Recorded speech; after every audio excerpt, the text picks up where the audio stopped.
Hello everyone. Today we are starting with a new chapter of class 11, that is the cellular respiration.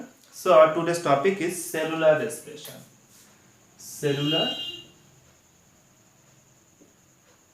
respiration.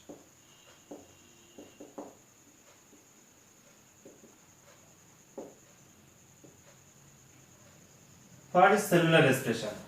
Cellular respiration এর objective কি? তাহলে কেন এটা cellular respiration হবে? তাহলে আমরা যদি দেখি আমাদের যে রেসপিরেটরি সাবস্ট্রেট হয় সেই সাবস্ট্রেটটা ব্রেকডাউন হয়, ব্রেকডাউন হওয়ার পরে এটিপি প্রোডাকশন হয়। তাহলে আমাদের কি আছে, আমাদের কাছে আছে রেসপিরেটরি সাবস্ট্রেট, রেসপিরেটরি সাবস্ট্রেট। তাহলে যে রেসপিরেটরি সাবস্ট্রেটটা আছে সেই রেসপিরেটরি সাবস্ট্রেট কি হবে, ব্রেকডাউন হবে। তাহলে এটা কি হবে, ব্রেকডাউন। তাহলে ব্রেকডাউন হওয়ার পরে আমরা এখান থেকে কি পাবো, এনার্জি। Energy means ATP. তাহলে আমাদের বডিতে বা প্রত্যেকটা জীবতে, রিচ এন্ড এভরি অর্গানিজমের বডিতে আমরা যদি দেখি এবং প্রত্যেকটা সেলে, তাহলে সেখানে এটিপি প্রোডাকশনের জন্য বা সেখানে বায়োলজিক্যাল রিঅ্যাকশন যেগুলো টেক্স প্লেস হচ্ছে বা ঘটছে তাদের জন্য কিন্তু এনার্জি বা এটিপি মাস্ট। তাহলে সেই এটিপি প্রোডাকশনটা খুব জরুরি। তাহলে সেলের নিজের কাজ নিয়ন্ত্রণের জন্য সেল তাহলে কি হচ্ছে, নিজে থেকেই এটিপি প্রোডাকশন করে এবং সেই এটিপি প্রোডাকশনের প্রসেসটাই হচ্ছে সেলুলার রেসপিরেশন। অর্থাৎ সেলুলার লেভেলে রেসপিরেটরি সাবস্ট্রেট যেটা হয় সেটা ব্রেকডাউন হবে, ব্রেকডাউন হওয়ার পর এনার্জি প্রোডাকশন হবে। এবং আমাদের মেইন রেসপিরেটরি সাবস্ট্রেট যদি আমরা দেখি গ্লুকোজ বা কার্বোহাইড্রেট, এছাড়া আমরা ফ্যাট প্রোটিনও দেখবো। তাহলে মেইন রেসপিরেটরি সাবস্ট্রেট যেটা সেটা হচ্ছে গ্লুকোজ। তাহলে সেই গ্লুকোজ ব্রেকডাউন হয়ে এনার্জি তৈরি করবে এবং আমাদের এই এনার্জি কি করবে, control all the biological process, এটা মাসেল কন্ট্রাকশন হোক বা অন্য কোনো বায়োলজিক্যাল রিঅ্যাকশন হোক, তাহলে যে কোনো বায়োলজিক্যাল প্রসেসটাকে এটিপি কন্ট্রোল করে। তাহলে এবারে আমরা যদি ইন জেনারেল রেসপিরেশনের কথা বলতাম, তাহলে আমরা যদি অনলি রেসপিরেশনের কথা বলতাম, তাহলে এই রেসপিরেশনের ক্ষেত্রে আবার দুটো প্রসেস দেখা যায়। যদি আমরা হায়ার অর্গানিজমের কথা বলি, লাইক আস, আমাদের মতন, বা অন্যান্য যে হায়ার অর্গানিজম উন্নত জীব রয়েছে তাদের ক্ষেত্রে, তাহলে দুটো প্রসেস হয়। একটা হচ্ছে breathing and another is cellular respiration.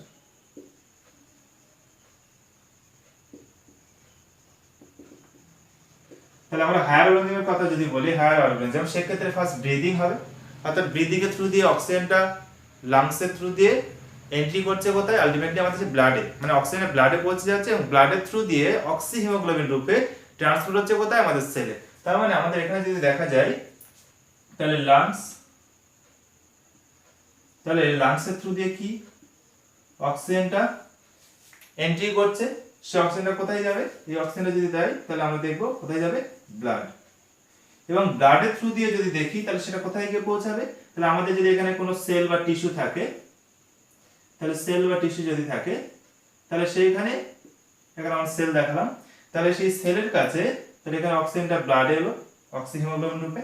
তারপর সেই ব্লাডটা যখন অক্সিজেনটাকে সেলে পৌঁছে দিচ্ছে, তাহলে এই অক্সিজেনটাকে ইউটিলাইজ করে সেল কি করবে, রেসপিরেটরি সাবস্ট্রেট যেটা হয় তার অক্সিডাইজ করবে বা তার ব্রেকডাউন করবে। তাহলে ব্রেকডাউন হওয়ার পরে এখান থেকে আমরা কি পাবো, CO2 প্রোডাকশন হবে প্লাস এটিপি। তাহলে এই হচ্ছে আমাদের সেই এনার্জি কারেন্সি। তাহলে এখানে কি হলো, এটিপি প্রোডাকশন হলো। তাহলে আমাদের রেসপিরেশন ইন জেনারেল যদি বলি হায়ার অর্গানিজমের ক্ষেত্রে, তাহলে সেক্ষেত্রে ফার্স্ট ব্রিদিং হবে, অর্থাৎ অক্সিজেনটা ইনসার্ট হতে হবে বডির মধ্যে বা এন্ট্রি করতে হবে। তাহলে সেই অক্সিজেনটাই সেলের কাছে যখন পৌঁছে যাবে, সেল কি করবে, রেসপিরেটরি সাবস্ট্রেটটাকে এবারে ব্রেকডাউন করতে শুরু করবে থ্রু সেলুলার রেসপিরেশন। তাহলে রেসপিরেশন শুধু বললে তাহলে দুটো হয়ে যাচ্ছে, আর এখানে আমরা শুধু কোনটা পড়ছি, সেলুলার রেসপিরেশন। তাহলে সেখানে মেইন রেসপিরেটরি সাবস্ট্রেট যেটা আছে সেটা কি আমাদের গ্লুকোজ। তাহলে আমাদের মেইন রেসপিরেটরি সাবস্ট্রেট হচ্ছে গ্লুকোজ। তাহলে গ্লুকোজটা ব্রেকডাউন হবে, তাহলে গ্লুকোজটা ব্রেকডাউন হবে কিসে, ফার্স্ট পাইরুভিক অ্যাসিড। তাহলে আমরা যদি দেখি যে আমাদের ফার্স্ট গ্লুকোজ যেটা সেটা পাইরুভিক অ্যাসিডে ব্রেকডাউন হবে। এবং এই ব্রেকডাউন হওয়ার জন্য এখানে যে প্রসেস হেল্প করবে তাকে বলা হচ্ছে গ্লাইকোলাইসিস, গ্লাইকোলাইসিস।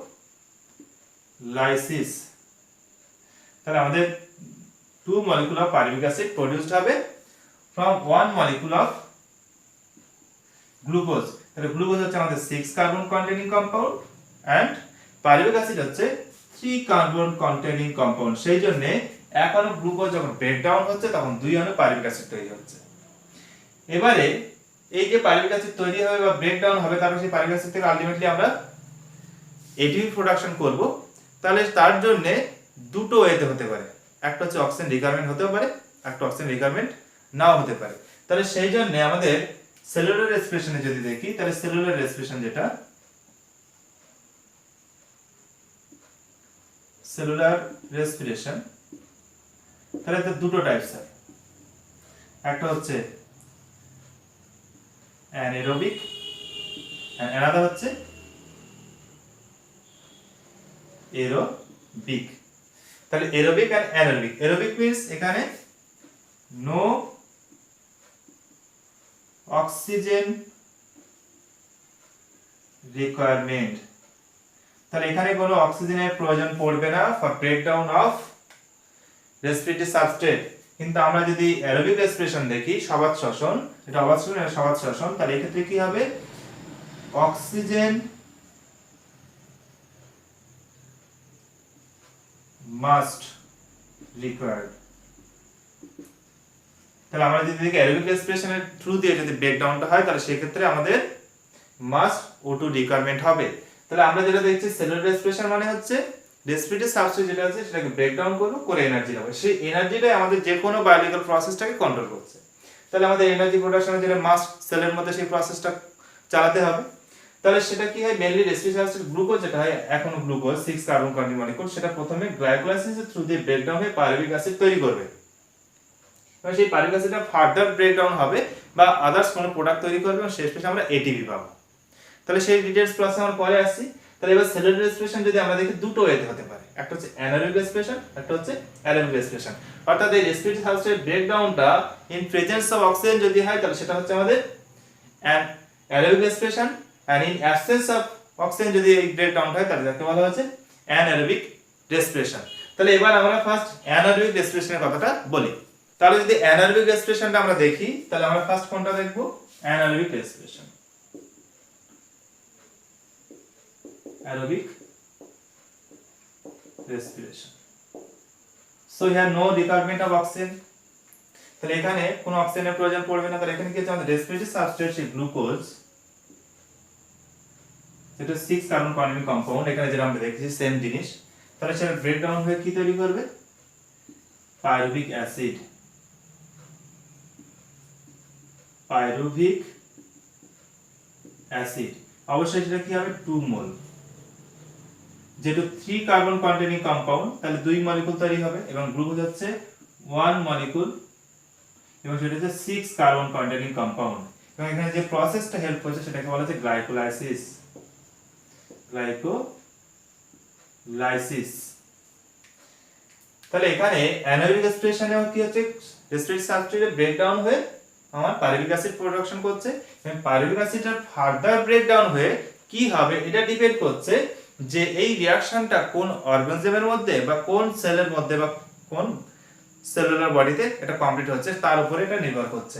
তাহলে অ্যানারোবিক রেসপিরেশনের ক্ষেত্রে যেটা দেখবো, যে পাইরুভিক অ্যাসিডের ফর্মেশন হলো, এই পাইরুভিক অ্যাসিডের ফার্দার ব্রেকডাউন হবে, কিন্তু সেটা ডিপেন্ড করছে যে এরপরে নেক্সট রিঅ্যাকশন কি হচ্ছে বা কি প্রোডাক্ট হবে, তাহলে সেটা ডিপেন্ড করছে কোন অর্গানিজমের মধ্যে এই রিঅ্যাকশনটা হচ্ছে। যদি এটা ইস্টের মধ্যে হয়, ধরে নিই এটা হচ্ছে আমাদের ইস্টের মধ্যে হচ্ছে রিঅ্যাকশনটা, তো ইস্টের মধ্যে যদি রিঅ্যাকশনটা হয়, তাহলে আমরা এখানে কি পাবো, 1 molecule ethyl alcohol, 1 molecule ethyl alcohol. তাহলে যেহেতু এখানে ইথাইল অ্যালকোহল ফর্মেশন হচ্ছে, ইথাইল অ্যালকোহল হচ্ছে 2 কার্বন কন্টেনিং কম্পাউন্ড, দুটো কার্বন মলিকিউলের মধ্যে আছে, ফলে একটা কার্বন রিলিজ হবে। ফলে যখন ইস্টের বডিতে আমাদের সেই পাইরুভিক অ্যাসিডটা ফার্দার ব্রেকডাউন হবে, তখন ইথাইল অ্যালকোহল ফর্মেশন হবে, প্লাস এখানে আমরা কি পাবো, CO2। তাহলে 1 মলিকিউল CO2 পাবো। তাহলে এখানে কার্বন অক্সাইড প্রোডাকশন হয়। তাহলে আমাদের যে আটা মেখে যে আমাদের বেকারি কারখানায় ইউজ করা হয়, তাহলে সেখানে ইস্ট ইউজ করা হচ্ছে, তাহলে ইস্ট সেখানে কার্বন অক্সাইড ফর্মেশন করে এবং ইথাইল অ্যালকোহল ফর্মেশন করে। তো আমরা যে পাউরুটির কথা বলি, তাহলে সেখানে কি হয়, যে আমাদের কার্বোহাইড্রেটের ডো পাকানো থাকে বা সেই ময়দা বা আটার তাল পাকানো থাকে, তাহলে সেখানে ইস্ট মিক্স করা হচ্ছে, তাহলে ইস্ট কি করে, সেখানে ইথাইল অ্যালকোহল ফর্মেশন করে প্লাস CO2। এবার এটাকে যখন আমরা বেক করব, তাহলে সেক্ষেত্রে এই CO2টা বেরিয়ে যায়, ফলে সেটা খুব সফট হয়, স্পঞ্জি হয়ে যায়। তো আর একই সঙ্গে যে এই যে অ্যালকোহলটা ফর্মেশন হচ্ছে, এই অ্যালকোহল যেটা তৈরি হলো এটাকে আমরা অ্যালকোহল ইন্ডাস্ট্রিতে কিন্তু প্রয়োজনে ব্যবহার করি অ্যালকোহল প্রোডাকশনের জন্য। তাহলে আমরা এখানে কি দেখছি, অ্যানারোবিক রেসপিরেশনে গ্লুকোজটা ব্রেকডাউন হয়ে পাইরুভিক অ্যাসিড তৈরি করে থ্রু গ্লাইকোলাইসিস। এবার সেই পাইরুভিক অ্যাসিডটা কি হবে নেক্সট, অ্যানারোবিক রেসপিরেশনের ক্ষেত্রে সেটা ডিপেন্ড করছে রিঅ্যাকশনটা কোথায় হচ্ছে। যদি ইস্টেট হয় সেক্ষেত্রে ইথিল অ্যালকোহল ফর্মেশন হবে, 2 কার্বন কন্টেইনিং কম্পাউন্ড, তাহলে 1 মলিকুল অক্সিজেন রিলিজ করবে, তাহলে CO2 তৈরি করবে। এবার এটা যদি মাসেল সেলে হতো, এই রিঅ্যাকশনটা যদি আমাদের মাসেল সেল পেশি কোষে যদি ঘটনা ঘটতো, তাহলে সেই ক্ষেত্রে পাইরুভিক অ্যাসিড কিসে কনভার্ট হয়ে যাবে, পাইরুভিক অ্যাসিডে কনভার্ট হয়ে যাবে ল্যাকটিক অ্যাসিডে। ল্যাকটিক অ্যাসিড, এবং ল্যাকটিক অ্যাসিড হচ্ছে 3 কার্বন কন্টেইনিং কম্পাউন্ড। তাহলে এই ক্ষেত্রে কোনো CO2 প্রোডাকশন হবে না, কারণ এটা 3 carbon containing compound, lactic acid হচ্ছে 3 কার্বন কন্টেইনিং কম্পাউন্ড। তাহলে অ্যানারোবিক রেসপিরেশনে গ্লুকোজের ব্রেকডাউন হচ্ছে, তারপর সেখান থেকে পাইরুভিক অ্যাসিড তৈরি হওয়ার পর সেটা ফার্দার কি তৈরি করবে সেটা ডিপেন্ড করছে রিঅ্যাকশনটা কোথায় হচ্ছে। হিস্টোরে একরকম হবে, মাসেল সেলে হলে ল্যাকটিক অ্যাসিড ফর্মেশন হবে, এবং মাসেলে ল্যাকটিক অ্যাসিড তৈরি হওয়ার ফলে কি হয়, মাসেলের ফ্যাটিকনেস হয়, মানে অবসাদ দেখা যায়।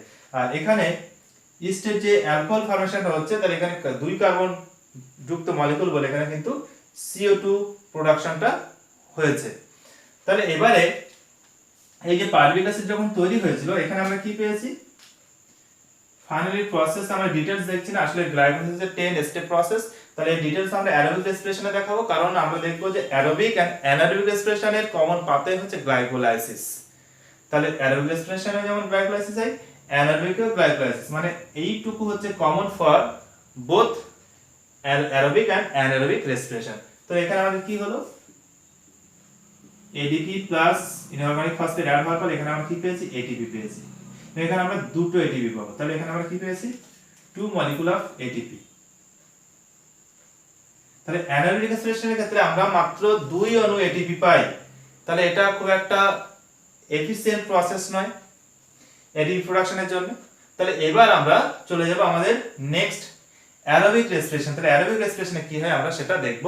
তাহলে ফার্স্ট আমরা অ্যারোবিক রেসপিরেশনে আজকে ফেজগুলো দেখব, নেক্সট ভিডিও থেকে আমরা অ্যারোবিক রেসপিরেশনের প্রত্যেকটা ফেজ একটা একটা করে ডিসকাস করব। অ্যারোবিক রেসপিরেশন, তাহলে অ্যারোবিক রেসপিরেশন আমরা যদি দেখি, তাহলে সেখানেও গ্লুকোজ রেসপিরেটরি সাবস্ট্রেট ব্রেকডাউন করে ATP প্রোডাকশন করবে, কিন্তু এখানে যে ATP প্রোডাকশন করবে সেটা 36 ও 38, কেন 36 কেন 38 সেটা আমরা পরে ডিসকাস করব। তাহলে 36 ও 38 মলিকুল ATP তৈরি হয়, কিন্তু এখানে কি হচ্ছে, মাত্র 2 অণু ATP তৈরি হচ্ছে। তাহলে এই অ্যানারোবিকের থেকে অ্যারোবিক রেসপিরেশন হচ্ছে অনেক বেশি এফিশিয়েন্ট প্রসেস। তাহলে এখানে কি হবে, অক্সিজেনের রিকোয়ারমেন্ট হবে, তাহলে এখানে উইদাউট অক্সিজেন, তাহলে অক্সিজেন ছাড়াই ঘটেছে, তাহলে গ্লাইকোলাইসিস প্রসেসের জন্য বা তারপরে নেক্সট যে প্রসেসগুলো হচ্ছে তার জন্য অক্সিজেন প্রয়োজন পড়ে না, তার মানে আমরা এখান থেকে নিশ্চিত গ্লাইকোলাইসিস উইদাউট অক্সিজেন ঘটে। এবার তাহলে আমরা অ্যারোবিক রেসপিরেশনের ফেজগুলোতে যদি চলে আসি বা স্টেপগুলোতে, তাহলে ফেজ বাই স্টেপ বলতে পারি। তাহলে ফার্স্ট আমরা যেটা দেখব সেটা হচ্ছে গ্লাইকোলাইসিস। গ্লাইকোলাইসিস, তাহলে গ্লাইকোলাইসিস যেটা হচ্ছে, তাহলে এখানে কি হবে, আমাদের এই প্রসেস যদি আমরা দেখি, তাহলে আমাদের সেই গ্লুকোজ মলিকুলটা ব্রেকডাউন হয়ে কি তৈরি করবে, 2 মলিকুল পাইরুভিক অ্যাসিড তৈরি করবে, সেম অ্যাজ অ্যানারোবিক রেসপিরেশন, তার মানে এইটুকু কমন ফর বোথ। তাহলে এখানে কি হচ্ছে, গ্লাইকোলাইসিস প্রসেস হচ্ছে, এখানে আমাদের গ্লাইকোলাইসিস প্রসেস হচ্ছে, তার ফলে পাইরুভিক অ্যাসিড প্রোডাকশন করছে। এবং অ্যারোবিক রেসপিরেশনে পাইরুভিক অ্যাসিডের ফার্দার ব্রেকডাউনে কি তৈরি করবে সেটা ডিপেন্ড করছে কোথায় রিঅ্যাকশন ঘটছে। কিন্তু এবারে আমাদের এই পাইরুভিক অ্যাসিডটা কোথায় এন্ট্রি করে যায়, আমাদের মাইটোকন্ড্রিয়াতে। তাহলে নেক্সট যে স্টেপ আমরা দেখব সেটা হচ্ছে আমাদের Krebs cycle. Krebs cycle, after Krebs cycle যদি আমরা দেখি, তাহলে আমাদের থার্ড হচ্ছে electron transport chain. Electron transport chain, বা এটাকে আমরা ETS ও বলি বা ETC ও বলি, এটা ইলেকট্রন ট্রান্সপোর্ট চেইন বা ইলেকট্রন ট্রান্সপোর্ট সিস্টেম। এবং ফোর্থ যদি দেখা যায় অক্সিডেটিভ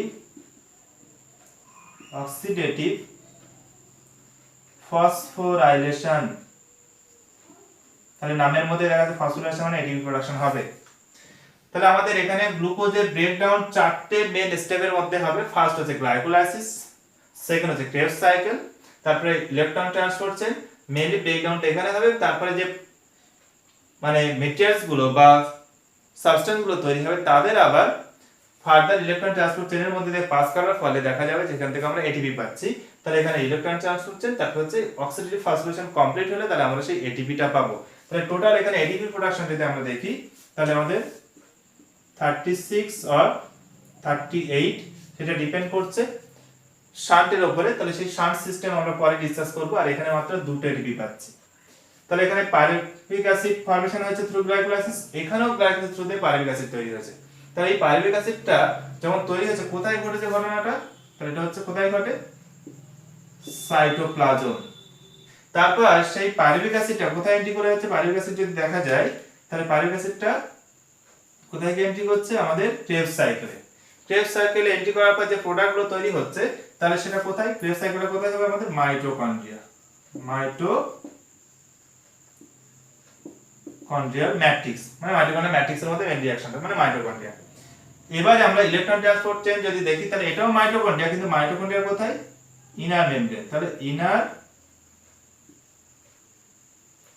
মেমব্রেন অফ মাইটোকন্ড্রিয়া। এটাও যদি দেখি অক্সিডেটিভ ফসফোরিলেশন, সেটা আমাদের ইনার মেমব্রেন মাইটোকন্ড্রিয়া হবে, কিন্তু সেখানে একটা বিশেষ প্রোটিনে সেটা হচ্ছে F0F1 পার্টিকেল। তাহলে F0F1 পার্টিকেল যেটা থেকে মাইটোকন্ড্রিয়ার ভিতরে যে ইনফোল্ডেড মেমব্রেন থাকে, ইনার মেমব্রেন ক্রিস্টি ফর্মেশন করে, তাহলে ক্রিস্টির গায়ে যে টেনিস র্যাকেটের মতন দানা থাকে তাদেরকে আমরা কি বলি? F0F1 পার্টিকেল বা অক্সিজম দানা। সেই অক্সিজমে কি হবে? অক্সিডেটিভ ফসফোরিলেশনটা হবে। তাহলে এখানে আলটিমেটলি এটিপি প্রোডাকশন হবে তাহলে চারটি প্রসেসের মাধ্যমে। তাহলে আমরা যদি দেখি এখানে আমাদের গ্লাইকোলাইসিসটা কি? An aerobic phase.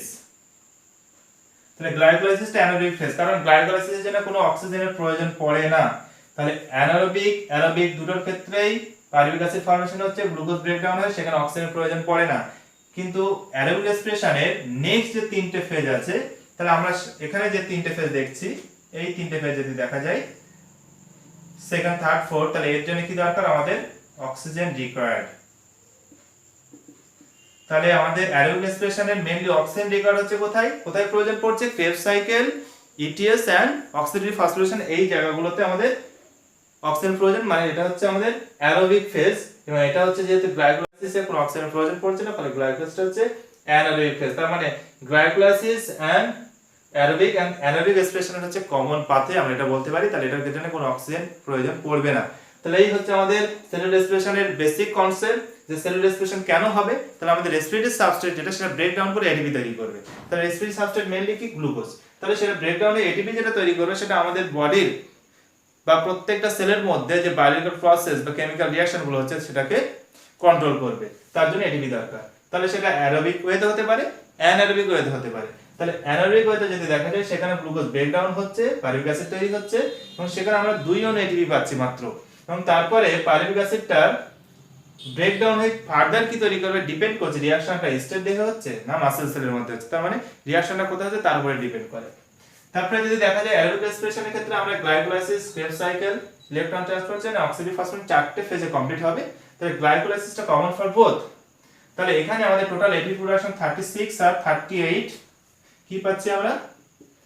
এটিপি পাবো। কিভাবে পাবো তার এক্সপ্লেনেশন আমরা আসবো পরে।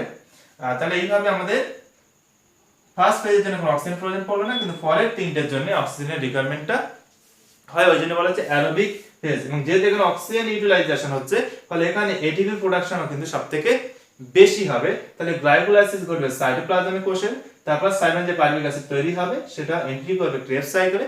ক্রেবস সাইকেলে এন্ট্রি করার পর সেখানে ক্রেবস সাইকেল কমপ্লিট হয়ে যে প্রোডাক্টগুলো তৈরি হবে তারা ইলেকট্রন ট্রান্সপোর্ট চেইনে এন্ট্রি করবে, করার ফলে সেখানে ফাইনালি অক্সিডেটিভ ফসফোরিলেশনের মাধ্যমে আমাদের এই 36 আর 38 মলিকুল অফ এটিপি প্রোডাকশন হবে। তাহলে এইভাবে আমাদের অ্যারোবিক রেসপিরেশনটা কমপ্লিট হয়, এইভাবে অ্যানারোবিক রেসপিরেশনটা কমপ্লিট হয়। এবং এখানে কেন দুটো এটিপি পেলাম? তাহলে আমরা সেটা পাইরুভিক মানে আমাদের গ্লাইকোলাইসিস যখন হবে গ্লুকোজ থেকে পাইরুভিক অ্যাসিড তৈরির যে ডিটেইলস 10 স্টেপ প্রসেস আমরা দেখাবো। তাহলে সেখানে গেলে দেখতে পাবো যে কেন অ্যানারোবিক রেসপিরেশনের ক্ষেত্রে আমাদের মাত্র দুটো এটিপি তৈরি হলো। তাহলে সেটার ব্যাখ্যা আমরা সেখানে দেখব। তাহলে এই হচ্ছে আমাদের সেলুলার রেসপিরেশনের basic information. Thank you so much.